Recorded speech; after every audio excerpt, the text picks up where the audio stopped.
Tonight, an in-depth interview with Keith Wilson, QC, lawyer to the trucker convoy. It's March 28th, and this is the Ezra Levant Show.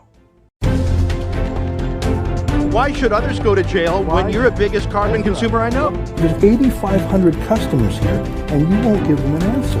The only thing I have to say to the government about why I publish it is because it's my bloody right to do so.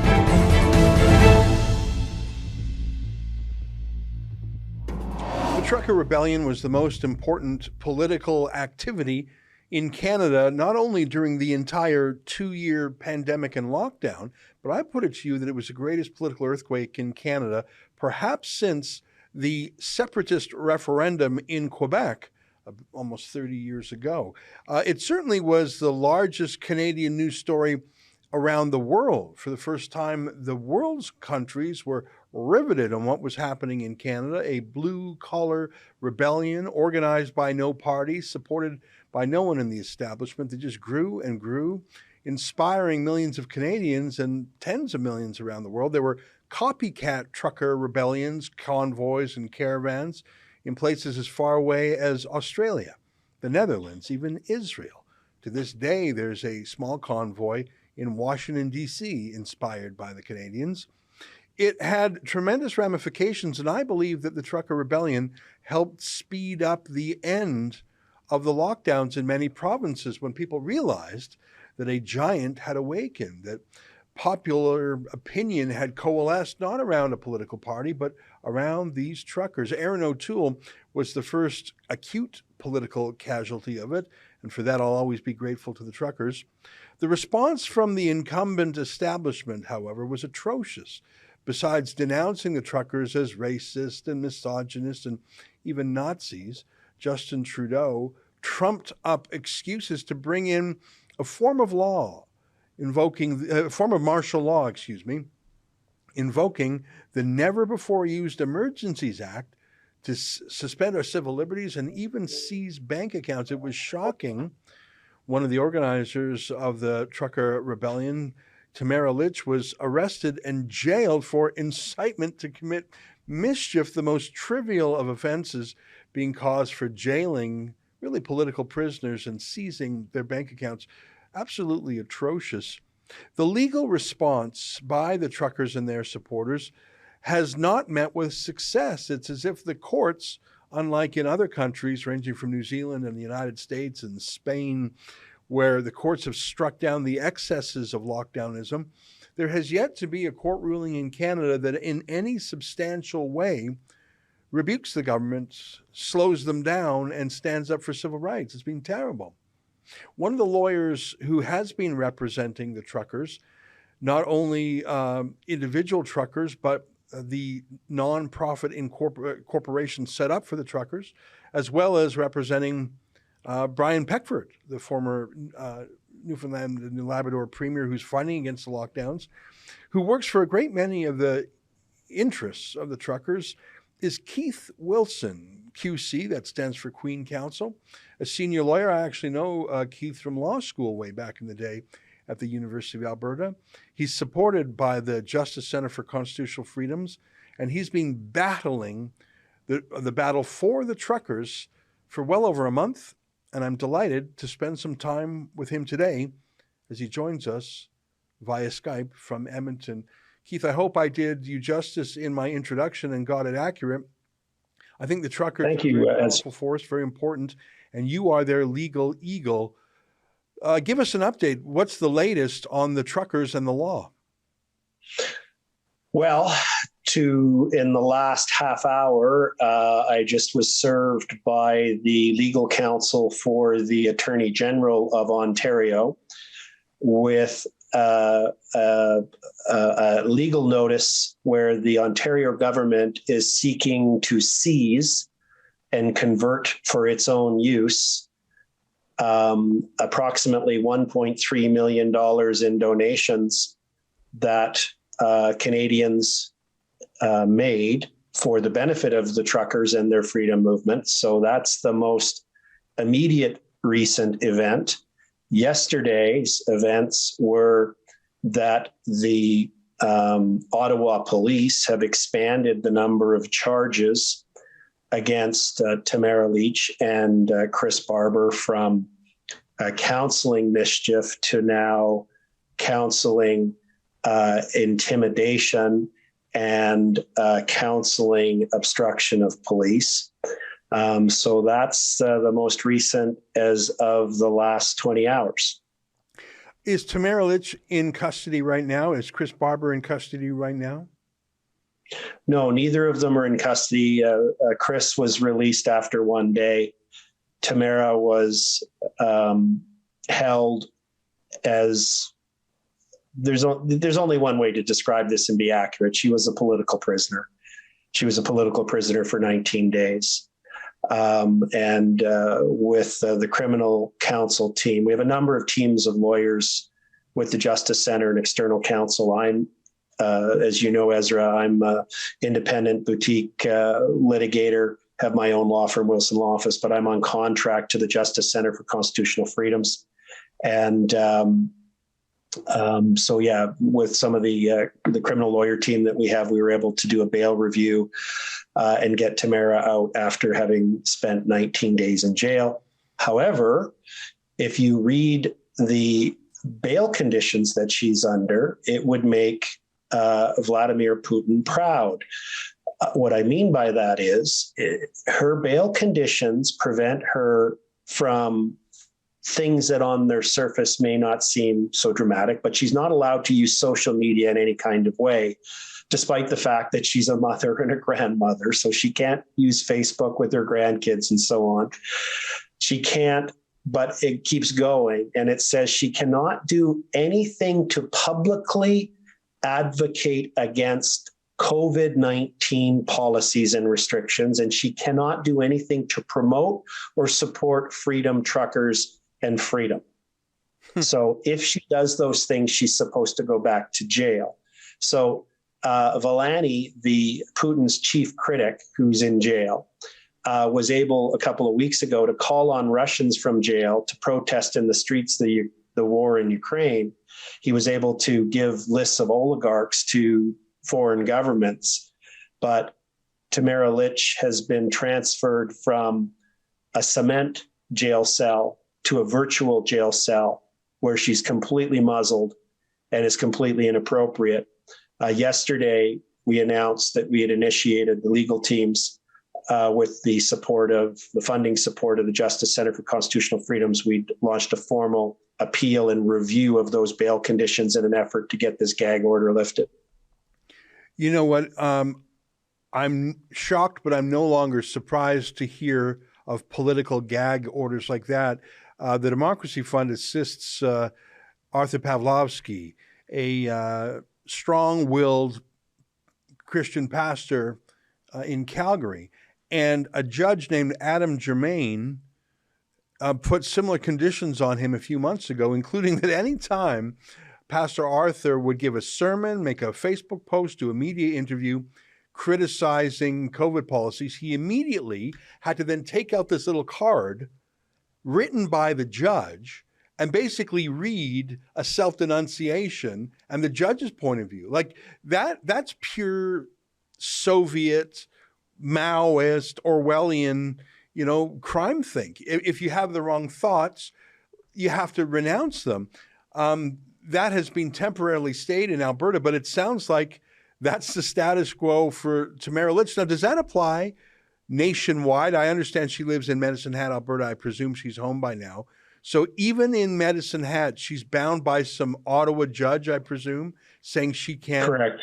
So she can't say anything in Medicine Hat to criticize COVID policy just at all. That's somehow now, if she does, she's going back to jail. Correct. I find it's that unbelievable. And it's one of the high profile volunteers who went to Ottawa to help with the trucker protest and he's been on a number of programs, and you should definitely interview him if you get a chance. He's an amazing human being and an amazing Canadian. His name's Tom Marazzo, and he's a former captain in the Canadian Armed Forces. And he went there once he saw, because he, in his more recent career, he was a teacher at a community college. and he ended up losing his job because he exercised his choice of bodily autonomy and informed consent and decided not to get vaccinated. So here he is, lost his job. He goes there to help. And he was instrumental given his military background. And he was, one of his jobs that he took was to make sure that the emergency lanes were always open, despite the media's characterization of a blockade. There was always free movement, except in downtown Ottawa, as you would have saw when you were there, except for the police were blocking the roads. Yeah. But he was one of the people who had his bank account frozen. And he pointed out his crime was a thought crime. That was it. He was thinking the wrong thoughts, according to this government, and therefore they punished him without any due process or substantive evidence, froze his bank accounts, and potentially, for a period of time there, put his life in a very serious situation. His wife couldn't pay for daycare. They couldn't pay the dentist. Others couldn't get prescriptions filled, couldn't put gas in their car. So we're in a very strange, dark time in our country where the rule of law is out the window. The charter is completely ignored. The most powerful, oppressive statutory tool of the Emergencies Act, the successors to the War Measures Act, is used on a whim. And we really got to fight back. Keith, you mentioned this man who not only had his bank account frozen, but obviously a lot of married people have a joint bank account with their families that they pay everything from rent to groceries to, as you mentioned, dental appointments. You mentioned Tom Marazzo in particular, and I'm sure you know other people who've had their bank accounts seized or frozen. Have they been unfrozen? If any money has been seized, has it been returned to them? All the people that I've been doing work for who have had their bank accounts frozen have had the accounts unfrozen. And with the exception of donated funds, none of them have had their money seized. Now, I tell you, it's atrocious that the government of Ontario wants to take money donated in good faith by ordinary Canadians for the truckers, and it was surely donated for their peaceful political protest. If there were parking tickets, or if there was anything worse, which I don't think there was much worse. There was no violence certainly anywhere, and despite these new charges of quote counseling that you say Chris Barber and Tamra Lich have, it seems like an awfully big stretch to seize donations from thousands and thousands of ordinary people, $20, $50, $100, that were obviously meant for peaceful protest, and to basically try and, expropriate that money as it's a patent political collective punishment to me. Yes. That's what I would say. How does the Ontario government justify it? Well, and it's not just a punishment, it's intimidation, right? Like they're trying to, we're not allowed to have a view contrary to the government narrative. That appears to be the thing, which is just something that should send a shiver up every Canadian's spine, that they could do this. And you even remember when it first came out, Freeland, the Deputy Prime Minister, Finance Minister, said, she was giddy about how they were going to use this power against Canadians, and how she talked about how they were going to looking at making it permanent. The same time, the then acting police chief of Ottawa was saying in his press conferences, look it up, you'll see it, that the zeal with which he was announcing that we're continuing to investigate and we're going to go after the donors next. And, if you contribute in any way to this illegal blockade, blah, blah, blah. If the protesters at this point, retreat and go home, are they going to be getting sort of repercussions down the road? Or are you going to be sort of actively pursuing the people that you've been sort of documenting and filming who are still out there protesting? What are your plans after this, after the protest is over? Thank you. It's a great question. And the simple answer is yes. If you are involved in this protest, we will actively look to identify you and follow up with financial sanctions and criminal charges. Absolutely. This investigation will go on for months to come.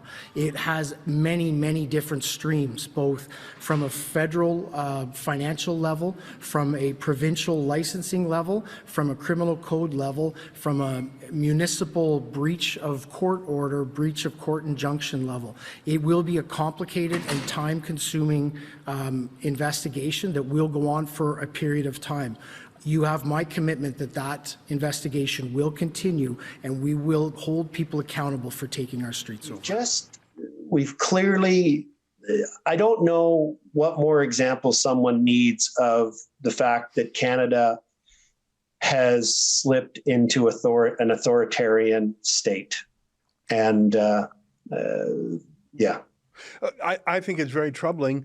And the speed with which Trudeau and Freeland in particular have pivoted from invoking a form of martial law and seizing the bank accounts of political opponents in Canada to then pointing at Russia and criticizing Putin for the same thing is quite astonishing.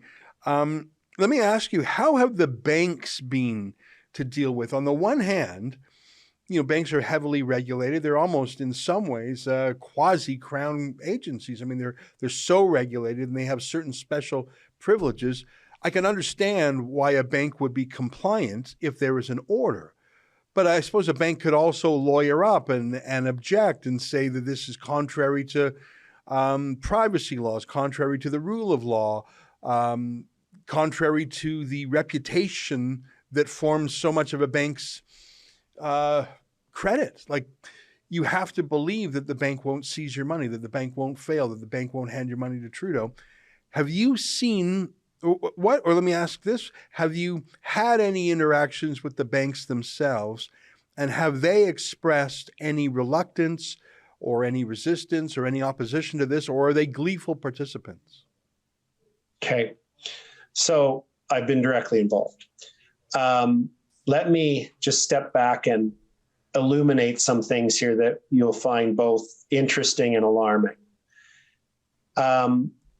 When the financial measures order under the Emergency Act came out, it placed banks, any financial institution, and not just them, but anybody that engages in securities, such as RBC Dominion Securities or someone else that holds your RRSPs and your stocks, insurance companies, and others.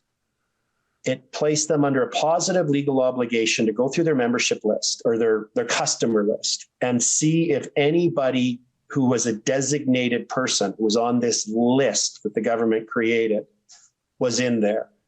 And if a designated person was a customer of TD Bank or Scotiabank or a credit union, the bank became under a positive legal duty to no longer provide financial services. So no bank account, no credit card, no mortgage, no line of credit, etc. Okay? So, well, how does one become a designated person? I received the list. It's over 100 pages long, and it has the evidence. All of my clients appear in the first 20 pages. And it has on the left-hand side, has the OPP and the RCMP logos all over it. And I, this police officer, investigated this, and here's what I found. And I believe these people are all designated persons. And it has a little picture, thumbnail picture on the left, and their date of birth and their personal information, their address, description about who they are and what they do, and any remarkable comments, which were really weird, the comments they picked. But anyway, and then you get to the last page of part one, and it has the evidentiary source. Okay, so where did they gather this evidence from to conclude that these people were so serious of a threat to Canada's national security that they had to invoke the war measures, the equivalent of the War Measures Act? What evidence, investigative activity do they gather in? I kid you not, it says source, CTV News, who's who in the Freedom Convoy, and it has the hyperlink. Oh my God. So This police investigator didn't even have to put his donut down. Sat at his desk, went click, click, click, cut, paste. Okay? So the fact that some reporter or somebody at CTV News saw you on a stage at the Freedom protest, or saw you talking to a trucker, or saw you in a news conference that they put on, was enough for you to appear in that list and enough to have your finances frozen. You know what, Senior Keith, representative I spoke on that trucker stage. I don't know if you recall. I got up there and gave like a 3-minute salutation. I guess I'm lucky I didn't get on CTV's hit list, or I myself would have had my bank account frozen. Isn't it remarkable? Like, Ezra, I'm happy to share with you in confidence the document so you can verify what I've just said, and you'll be blown away, because there's other aspects. I would very much like to see that. Is that, am I able to publish that, or does that come with some limits to its publication? Because I wouldn't want to embarrass the people on that document. Yeah, that's my concern. Yeah, no, I'm happy to share it, but I don't want to share it in a way that can be led to some left-wing nutbar Antifa's doxing my clients, if you know what I mean. If you send me that, I promise not to reveal the identities of anyone on there, but if I will obscure the identity, I will show the absurdness of the document as if it's as you describe it, which I'm sure it is. That's shocking to me. So basically, some cop reads a CTV story and puts all those names on a list, and then before you know it, banks are seizing their bank accounts. It's just shocking to me. And what does it mean to not provide a financial service for a mortgage? Does that mean they call in the mortgage? Like, what does that even mean? So suddenly that's what that would mean. Repay the mortgage. Yeah.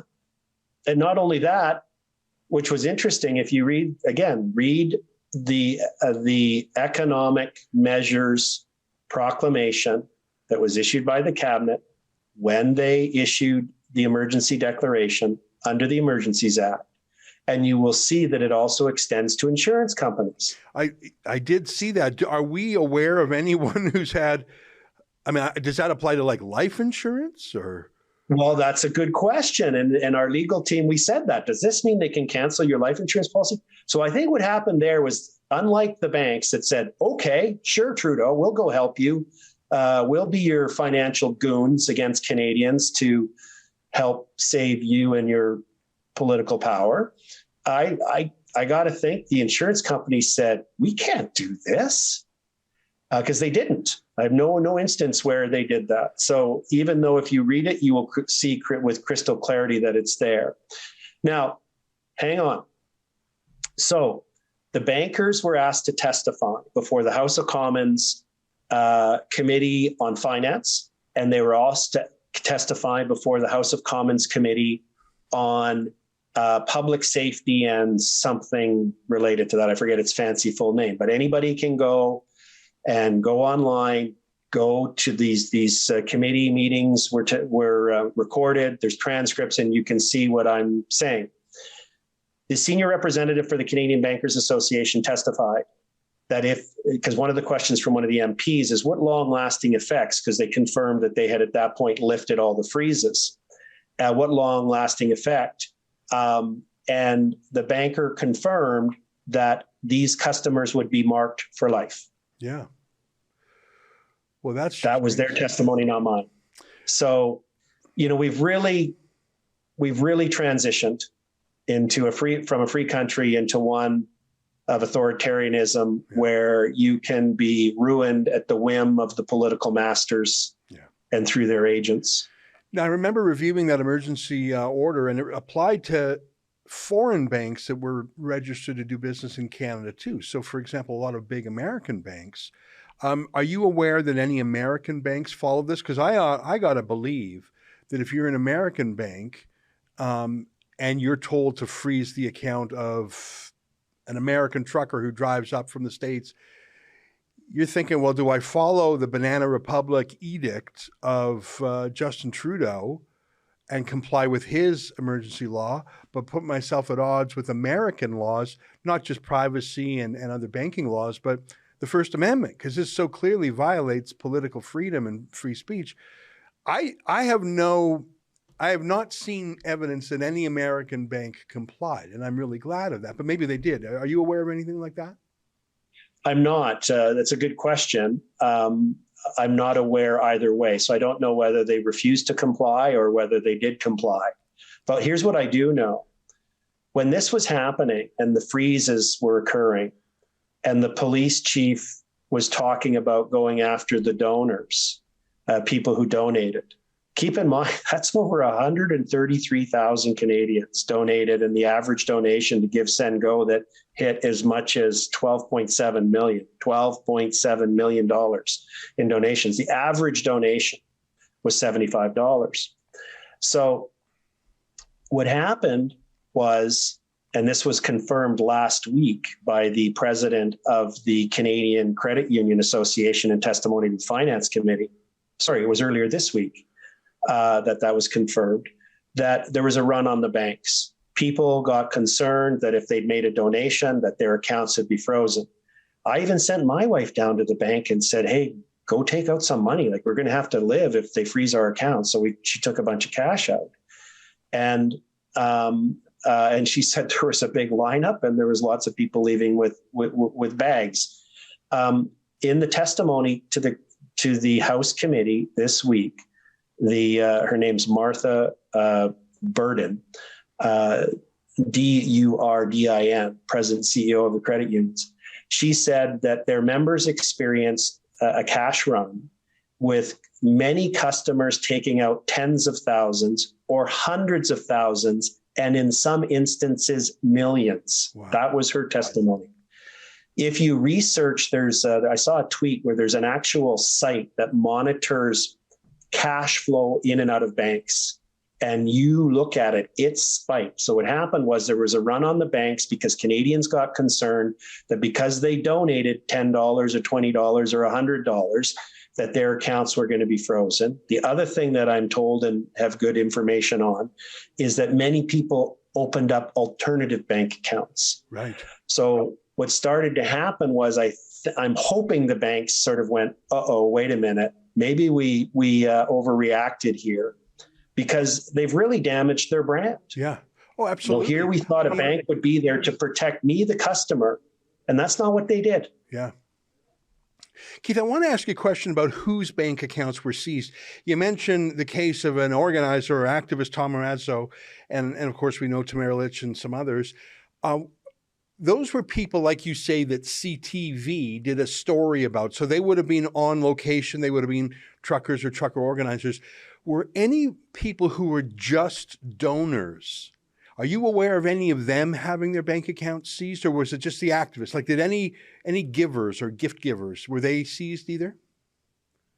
From what I've been able to ascertain and the information that comes across my inbox and those that I interact with on the ground and the various legal teams we have working, no, I have not seen an instance where someone donated money and just because of that, their bank account was frozen. So if there was some retired veteran in Lethbridge, Alberta that donated $25, I have not seen that type of a person had their bank account frozen. But, there's nothing to stop them from doing that. Right. That's what's so disturbing. This is disturbing on so many levels. The order was rescinded when Trudeau saw that it might not make it through the Senate. But as you say, Chrystia Freeland had said some of the powers that they exercised during that state of emergency, they would like to make them permanent, ongoing. Is it possible for this seizing or freezing to happen right now? As far as you're aware, could we ever see a case where a cop reads a media story, tells a bank to seize the money, and it happens without a legal process, without a hearing, is that a live legal possibility right now? Yes. Yes? How? Yes. Under what? I just got, we opened the interview by you asking me for the most recent, and I've informed you that over an hour ago, I just got served with a civil forfeiture notification from the Attorney General of Ontario under the Criminal Code, where they're treating donations and money as proceeds of crime and alleging that they were used for illegal activity. So the government's demonstrated that they will use their broad powers under various tools and use mere allegation as a means of seizing bank accounts and monies. Now, I remember when first there was GoFundMe, and they were pressured into reneging and canceling. First, they wanted to give it to recipients of their choice, but then under pressure from Americans, really, they just refunded the donations. So then the truckers went to Give, Send, Go, which is a smaller crowdfunder. I don't think they were quite as established. I don't think they were, well, I mean, in one way, I know that they were not as secure because a hacker hacked the donation list. And I want to play you a clip from one of the most terrifying people I've ever seen, a self-described hacker who in his videos shows compelling proof that it really was him who hacked it. Not just that he claimed responsibility for it, but he shows some screenshots that suggest he really did do it. Take a look at this Canadian hacker who says he hacked it with the green light of Canadian law. Take a look.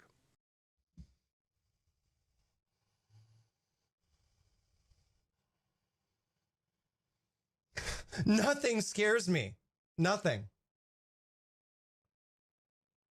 Yes, I doxed the truckers. I did it. It was me. I hacked Give, Send, Go, baby.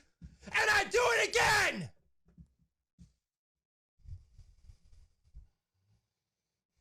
I do it 100 times. I did it. I did it. Come at me. What are you going to do? What are you going to do to me, huh?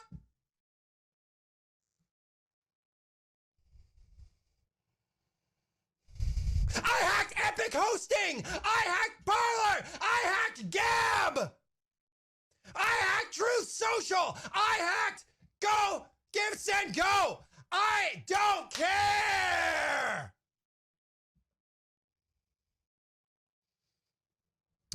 You can literally put my name into the news tab on Google, and you can find everything I've done. I am literally in every mainstream media publication for the things that I do. I'm not an unknown actor. I'm literally a famous fucking cyber terrorist. And you think that you could scare me?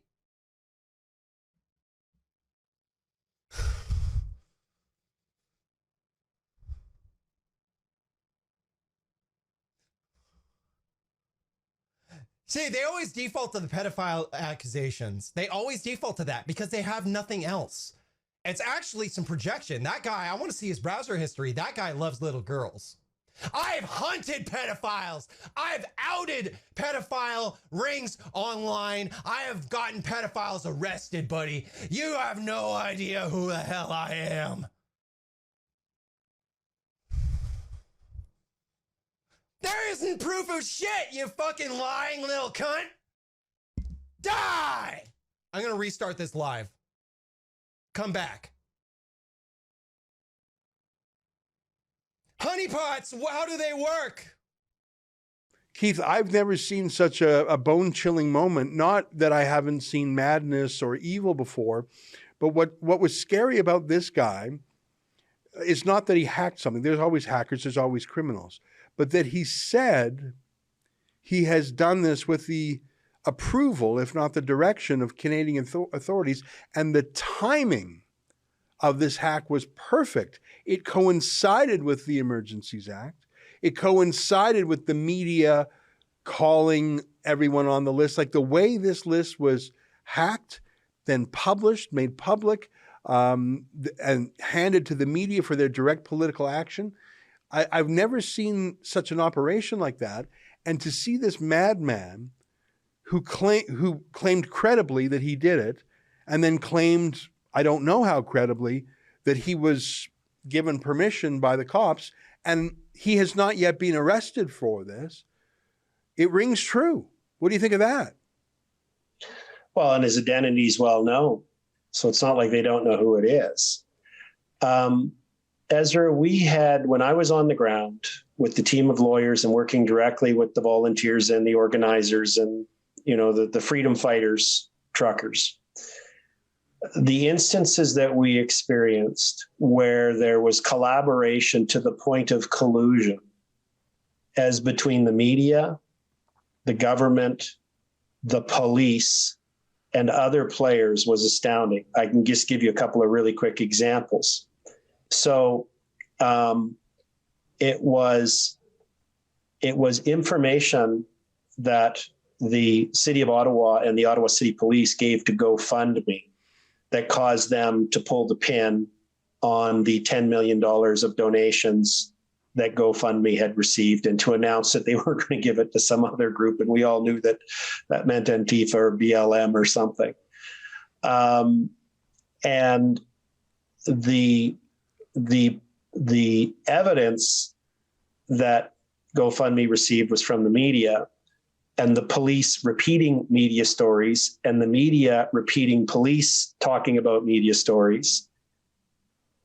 At that same time, there was one Friday, it was, just let me look at my calendar here real quick to get my head back to this, but it was the Friday when they announced that they were pulling the GoFundMe.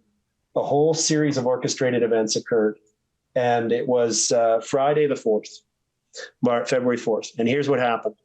So first, the police chief called a press conference at about 2:00, and he announced that they had tripled the number, significantly increased the number of police on the ground, that they were going to change their tactics, that they'd been using physical and electronic intelligence in collaboration with CSIS, other intelligence agencies, the intelligence branches of the OPP, the RCMP, and their own police force.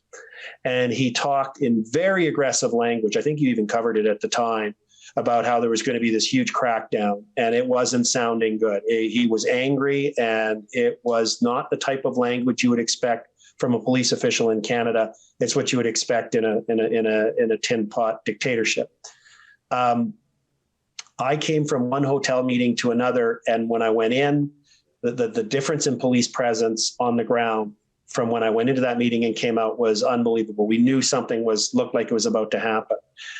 Then, within the hour, GoFundMe, even though we'd been in direct discussions and correspondence with their lawyers and their most senior executives the day prior, showing them that this was a completely legitimate charity, all of the proper banking and other corporate law arrangements were fully in place. Everything was subject to audit, due process, and we had an accountant working on things, as well as 5 lawyers.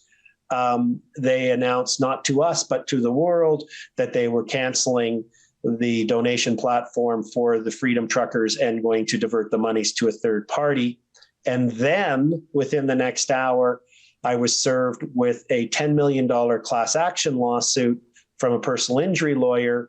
And it was based on information and made references to work in collaboration with the police. And within that class action lawsuit, legal service documents, I was served with an emergency injunction application, which was going to be heard the next day, Saturday at 1:00. And you know how hard it is to get those.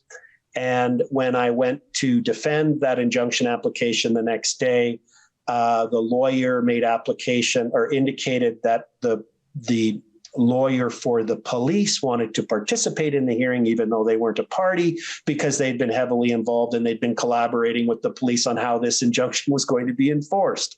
So that's just one little snippet. And it happened throughout the 19 days that I was on the ground, and it continues to happen to this day with this order that I was just served with, or this notice of application I was just served with in the last couple of hours. So what you've just described there was the media, the police, private lawyers of fortune, and even the courts agreeing to a rare emergency Saturday hearing, all in collusion. That, you know what, that really is terrifying. I really do feel I've used this analogy before, like a net. The great thing about a net when you're using a net for fishing or whatever is if one knot in the net breaks, that's fine. All the rest of the knots hold and the net does what it does. You could even have a few, maybe even half the knots in the net. But if all of the knots break at once, all of the checks and balances in society, if they all fail at the same time, if the lawyers and the judges and the police and the media and, I don't know, the College of Physicians and Surgeons and the banks and the bank regulators and if the entire establishment, if all those knots break at the same time, then everything breaks, the whole system breaks, and it truly becomes a tyranny. And you have cops. Yeah, I remember that police chief's bellicose statement. I've never seen a policeman talk like that before. And to see Trudeau demonize people and the lust that they had, I mean, that truly was a flicker of a banana republic. I won't say that Canada is unfree, but I'll say that we're only partly free. And that's very sad to me. Well, I'd say that we're definitely only partly free. And I would say that our freedoms are evaporating before our eyes with these authoritarian activities. I mean, the number of instances I witnessed of government overreach was remarkable. Can I give you another example? Yes, of course. So when the Prime Minister announced the Emergencies Act, the War Measures Act, that the previous instances of it being instigated were things like world wars and the FLQ crisis, where there were bombings and kidnappings of elected officials and terrible activities occurring. And of course, did the truckers err and go too far in bringing jumpy castles? Maybe that was or was it the hot tubs, or was it the spontaneous road hockey games, or maybe it was the Quebecer with the Quebec flag draped over him like a cape, hugging the Albertan with an Alberta flag. Maybe that was the threat. I don't know. I've never seen such unity in Canadian pride. But the actual proclamation has wording in it that says that nothing in the emergency proclamation makes unlawful public assembly for political dissent, advocacy, and some other term that's not off the tip of my tongue. But then the actual order itself, and just bear with me for a second here, this will become clear, describes who was not allowed to go to downtown Ottawa, describes who was this just before they started beating up Canadians and arresting them, describes who was not allowed to be there. Okay, if you don't meet the criteria I'm about to describe, the order said, the emergency order from the federal government said that you were allowed to be there. And where I'm going with this is what the police were saying publicly and the politicians is not what the actual legal order said. The writers of this knew they couldn't do what the politicians were saying, and they didn't put it into law. So here's what it says. It says you can't go to downtown Ottawa and engage in a public assembly. And if you do, it's an illegal assembly. If you're going to cause a serious disruption, there's three things: a serious disruption of the movement of persons or goods, or a serious interference with trade. So if you're going to interfere with trade and those things, you can't go to downtown Ottawa. And if you do, it's an illegal protest. Well, no one was doing that in downtown Ottawa. You can't interfere with the functioning of critical infrastructure. No one was doing that. And thirdly, get this. The support of the threat or the use of acts of serious violence against persons or property. Support, threat, or use of acts of serious violence against persons or property. So if you're going there to engage at all, why did they put the word serious in there? So minor acts of violence are okay. Anyhow, the important point is that in order for the assembly to be unlawful, you had to be interfering with trade, interfering with infrastructure, or engaging in violence against people or person. If you were not doing any of those things, you were allowed to be in downtown Ottawa, and what you were doing was not illegal.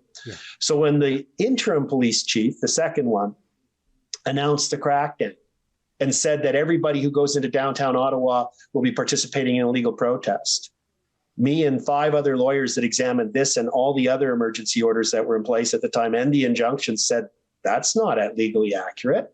Yeah. Canadians still have the right of assembly. The preamble to the order even says they still have the right of assembly and political dissent. And then they created this red zone and they put up 100 blockades or into downtown so that Canadians couldn't flood into downtown to support the truckers. That was on the Thursday, Friday, in the end where the government got violent. And so we issued a cease and desist letter to the police chief, the interim police chief, pointing out that he needed to get immediate legal advice, that his public statements were inaccurate, that the emergency order was absolutely clear, that Canadians had the right to continue to go downtown. The truckers continued to have the right to be there. And the only instance they didn't is if they were going to breach one of these 3 things, which nobody was planning on doing. Yeah. But it didn't matter. So we've entered a realm where the rule of law seems to be out the window. The rhetoric of politicians and government officials prevails. And a whole bunch of Canadians got beat up and assaulted by police officers while they were in full compliance with their charter rights and not even in breach of the emergency order. Yeah. One of those people who was beat up was our own reporter, Ezra Levant, who was actually shot in the leg. And I think... we're suing the RCMP and the Ottawa Police over that, but based on what you've described to me today, I should expect that the judges will defeat and dismiss our lawsuits because it has not escaped my notice that in 2 years of the pandemic and the lockdown, I cannot point to a single important or substantive legal case in any jurisdiction that has in any way limited the scope of government. There was one family law case in Ontario that had some nice things to say about people who are vaccine hesitant, but that, was a lower court case dealing with one particular family going through a divorce. I haven't seen any lockdown, any gag order, any health order, the curfew in Quebec, the no-fly zone, the quarantine hotels. I haven't seen a single important element of the authoritarianism stopped by a court. Am I missing something? Have you seen a court win out there at all? There is the one in Ontario you mentioned, and there are some from the U.S. and some European in the U.S. Oh, the U.S. has shut down, yeah. And New Zealand and Spain. Yeah. Oh, yeah. Well, other countries, great. Sure, but I'm in Canada. I haven't seen a single court act as a check and balance. That's a pretty big knot in the net to fail. Well, and I agree, but I haven't given up.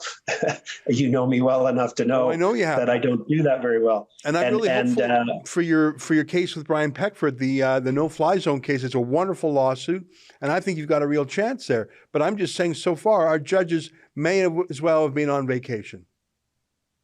Well, the charter certainly doesn't seem to be worth anything either, does it? Yeah. And that's very distressing. I mean, I made a joke that I was going to sue my law school, I guess our old law school, because when I took constitutional law, they misled me into believing that it was a substantive document of rights that meant something, and clearly they were wrong.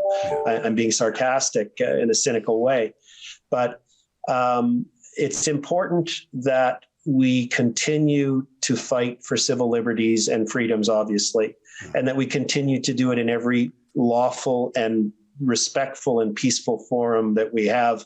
And one of those is the courts. Yeah. I'm really pleased with the legal team that I'm working with at the Justice Center for Constitutional Freedoms. We have phenomenal medical experts. We have Dr. McCullough, Dr. Bridle, that have prepared incredible expert medical reports in support of challenging the rationale for saying that unvaccinated people can't fly in Canada and can't leave the country. You're a Canadian and you're trapped in your own country.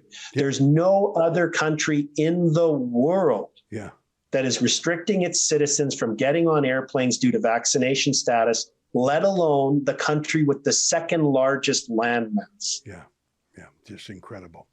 Well, I got one last question for you, Keith. I mean, I agree with you. Sure. I think you have to try. You have to go to court. You have to exhaust that.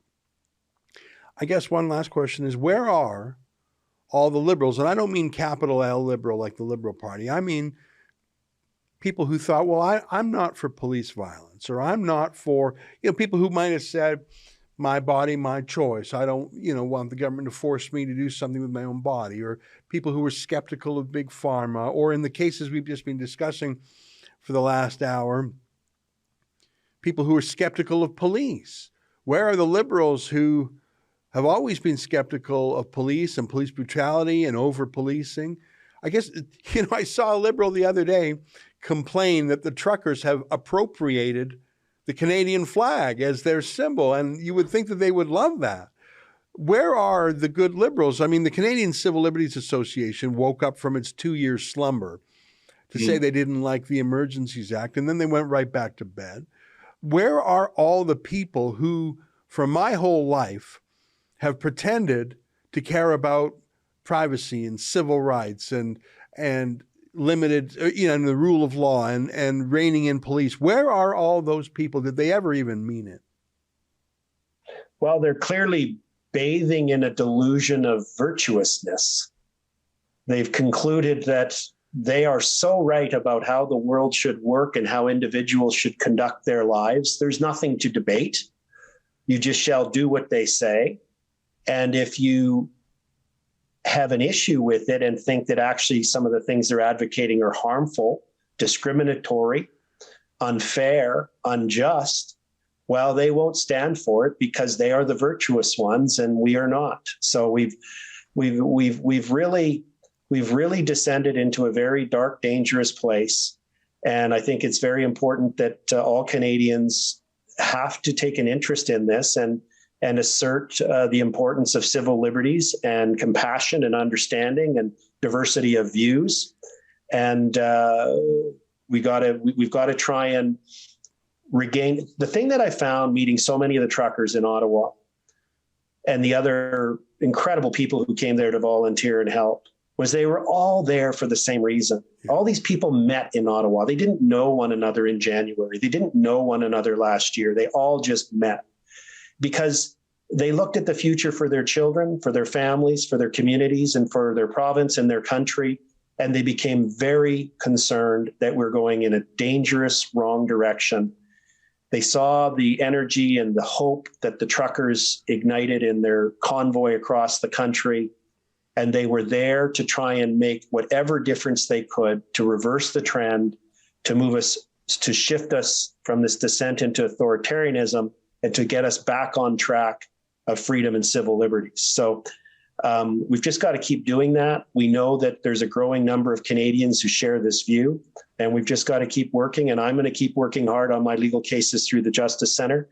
And I've been very pleased to be working collaboratively with the lawyers at the Democracy Fund, an incredible group of lawyers there. And between all of our efforts, we've got to turn the tide here. Well, Keith Wilson, it's great to see you. You've been a fighter for freedom ever since I met you decades ago at the U of A Law School. What a delight to see you on this important file. We love the Justice Center for Constitutional Freedoms. We always talk about your cases. For folks who want to learn more, go to jccf.ca. They could always use a few bucks if you got them to help fight the good fights. Well, I hope you'll keep in touch with us, and we're very interested in your work. And I know you were the lawyer who helped draft Brian Peckford's no-fly zone lawsuit, which we went in great detail with Premier Peckford. So I'm very pleased with what you're doing. I'm a little bit depressed, having learned what you've told me today about the additional charges against some of the truckers, about the new Ontario lawsuit, learning about how the banks did things and the police. I won't lie, it's put me, it's made me a little afraid. But I know that we have to fight back peacefully, legally, politically, in our case, journalistically. And I'm glad you're fighting for freedom too. So thanks for spending the time with us. Great to see you, Ezra, and thank you for having me on. All right, our pleasure. There you have it. Keith Wilson, QC, lawyer for the truckers. Stay with us. My final thoughts are next.